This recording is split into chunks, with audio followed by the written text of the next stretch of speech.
Just across the tracks from the Thunder Mesa Depot, you'll find Fowler's Landing, home to the Western River Expedition Company. Before the coming of the railroad, these humble docks were the fledgling boomtown's main connection to the outside world. Shallow draft steamships would wind their way up the Rio Frontera from the Sea of Cortez, bringing mail, passengers, and cargo. Once the railroad reached Thunder Mesa, it brought much reduced freight costs, and river traffic fell off sharply. But in our 1890 to 1910 time frame, steamboats still call at Fowler's Landing about twice a month or so.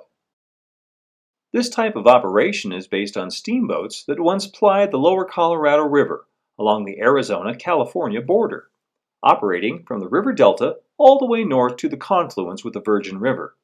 From 1852 to 1909, shallow draft steamboats were a common sight on the lower Colorado from Sonora to Fort Yuma, completing the journey of goods and passengers all the way from ports on the west coast.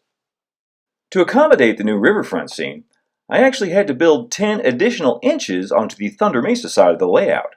This made for a narrower aisle, but I think the trade-off was worth it. The EPF foam rockwork was finished in my usual fashion, with sculptamold and acrylic paints. The riverbed itself is smooth masonite.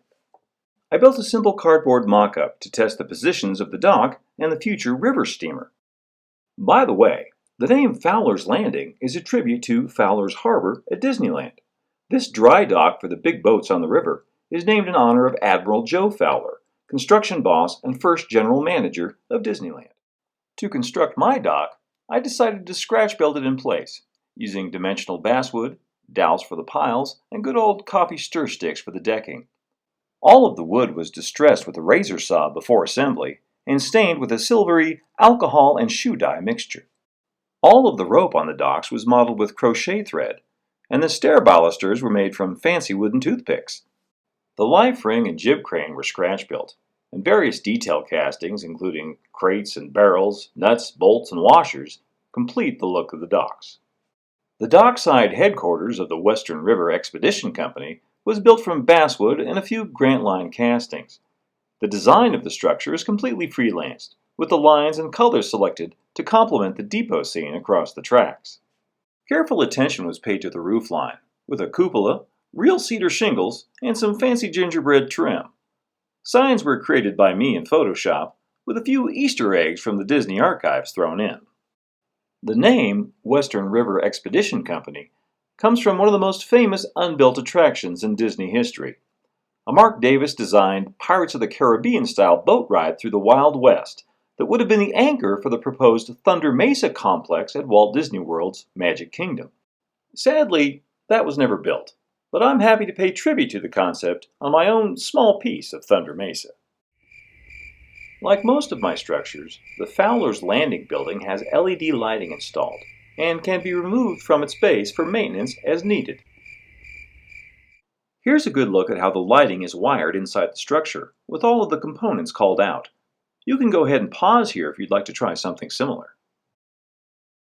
By the way, that nautical-looking porch lantern was made from some rolled-up Scotch tape and parts from my scrap box.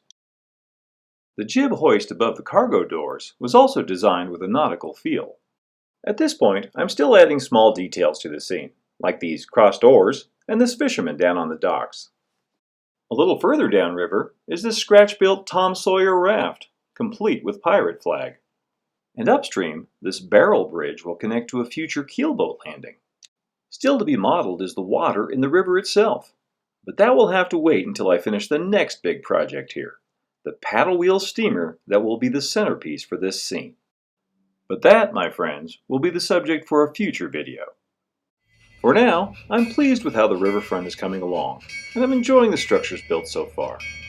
Until next time, keep moving forward, amigos. Adios for now.